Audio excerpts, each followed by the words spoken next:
people are too cool for this room, let me tell you. Especially the guy with the glasses, which we'll get to in a minute.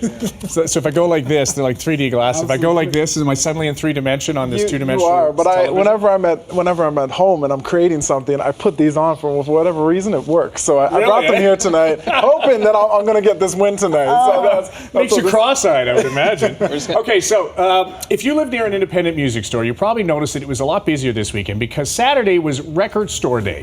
That's an annual celebration of local record shops and the unique culture and communities that they breed. You know, good old-fashioned vinyl records, it's having actually a real resurgence. I think sales grew maybe 30% last year in the US and the UK where they're tracking this stuff. So what makes a record store and vinyl records so special? Special.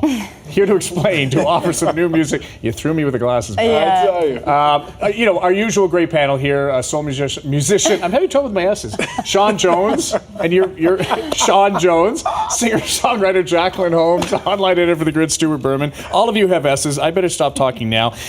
Stuart, let's start with you. I mean, I still have a few vinyl records, and they really do seem. What's special about them? I have lots of vinyl records, and some people attach like a certain sound quality. I've heard that quality to them. People think that they just sound warmer than CDs. Do you guys think so? Music. Oh yeah, they definitely. But there's imperfections too. But I prefer them just as an organizing principle. Like I like having two sides, like chapters in a book. You know, there's a certain kind of sequence to a record where there's a certain kind of song that kicks off side one, a certain kind of song that kicks off side two. You know, I'm not really a big audiophile. I don't really care about that. The science behind it. It's more just like I like the way it organizes a record. Whereas CDs, just because you could fit 80 minutes of music on a record doesn't mean you should. And a lot of bands in the 1990s, Well, you could never really. I mean, the second side was usually a waste anyway. But what about the stylus on the vinyl is special from a musician's point of view? It's an experience. I think that from an artist's point of view, it becomes like this crafted piece of artwork. People are paying more attention because it's bigger to the artwork on the actual album, and it's like you're fingering all the vinyls that you have. Like I have, it's a tactile. Yeah, it's very tactile. I don't have an iPod. Yeah. I don't have. Really? I don't have that. I have a ton of vinyls thanks to my mom and dad, and then it's do that. Then you bring it out, and just the sounds, and it's then the ritual and all that stuff. And but I've heard people say good. that it's the imperfection of the sound that they like the most. But it is. Is it? It Why? is, and I think that people are missing that today. I think the music has become so perfect nowadays, and when something is imperfect and it's put on the radio, it never gets to the radio because there's something wrong with it, right? It's all got to be perfectly timed, perfectly auto-tuned. Those records back in the day, limits are all eliminated. The limits are all. When you hear a vinyl record, there's just something the imperfection is perfect. Let's put it this way. Very nice. When you have a dusty record, it kind of sounds like there's a fireplace in the background. Yeah, it does. Whereas when you scratch a CD, it becomes unlistenable. All right, yeah. Well, usually mine were scratched, so but I get it. But that's an interesting little discussion. So so there's the vinyl. I don't know whether we have any vinyl recommendations in this week's recommendations because our folks always recommend good music to listen to.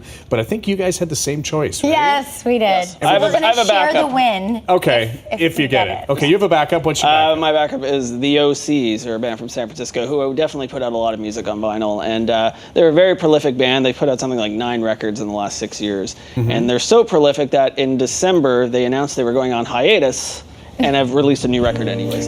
So, sounds like Jay-Z. But on live, they're a really intense, garage rock band. But on record, they like to experiment more in the studio. And this track, "The Lens," from their new album "Drop," is sort of like their take on a sort of John Lennon LSD flashback track. Little Sgt. Pepper thrown in there, I think. Is it all instrumental or is there vocal? Oh no, it's a vocal track. It'll get there. Okay, what do you guys think of it? Quiet. Honestly, if I wasn't prompted with that they were a garage punk band, I would not. I went in thinking that, and then I was pleasantly surprised. For a second, I thought, is this a Beatles track that I just didn't hear? Then I went back, and I was like, no, this is an original track. And then it drew me in, just from even the music video. It was just really cool. But I don't think it was like a true representation of what the band is really doing. Okay. So. Yeah, I wasn't sure. I read the description. I was like, no, is this right? Is this the right song? But I think the verses on it are very cool, and I like the chorus. It's all right, but I'm not sure what the band actually sounds like. And It is the closing track on the record. Oh, okay. So it's So Come it's Down. It's the Come Down after. It's their first single of the record. So All right. I'll lead with the. Y'all seem to like it a little bit. But it's- Anyway, yeah, absolutely. Jacqueline, so you guys arm wrestled, you won. Ladies choice? won, right? He was a gentleman and he gave it to me. So it's Khalees. We all remember her from My Milkshake Brings All the Boys to the Yard. She used to be married to Nas. Now she's a gourmet chef as well. And this is her 6th studio album called Food. Oh, okay. And this single is called Jerk Ribs, which has nothing to do with the title. Yes. It's just something good to eat. Yeah. Let's listen to it.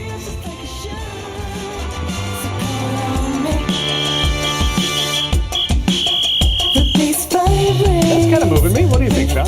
Yeah, I actually the beat and the verses actually got me. I found the chorus a little bit underwhelming. Just there was nothing else there, but I could listen to this in the car and just drive for hours. You know, so It's a good look for her. obviously She's liked someone. Yeah. I can't fake it. Yeah. I know. But she's someone who's had a long and varied career, and people always expect her to become a little bigger than she actually has been. And this is a smart move for her. She's kind of taken a more retro, rootsy tack on this new record. And I've listened to other tracks on the record, and I can see this really appealing to fans like Amy Winehouse and Adele. She's doing something really different, Kevin. It's nice. Yeah. Nice. Okay, Sean, what's your nominee for this week? I'm a sucker for really great voices, and this duo, Dwight and Nicole, Dwight Richter and Nicole Nelson out of the States, they have this thing, and Dwight plays guitar and Nicole sings her face off, and it's really, really simple. This is pretty retro. Just take a listen. Let's give a listen.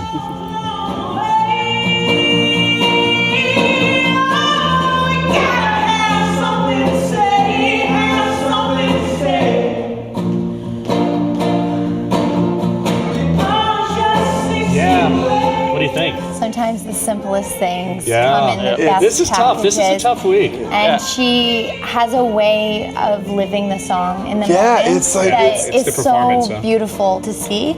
And they've got this really nice dynamic relationship going on where he's actually listening to her and he's adding some that's things what in there it's that I think is beautiful. happening in the moment. Oh, So this is it was- she was it a was great. contestant on On The Voice, yeah. yes, but she yes. doesn't seem like a reality TV show. No. She's got real talent. She's not just Yeah. trying to like show off her voice Yeah. and how high she can go. She's got real control and poise. And Okay, well, maybe it was great. the selections that we got. I'm not sure we gave yours a fair shake because I'm not sure we got enough to it. But I think Sean's was the The glasses. Holy moly. It's the luck of glasses now. But no, really you. interesting, good selections this week. Thank you Good. guys. It was Thank really you. good. It was a tough one. All right, next. No.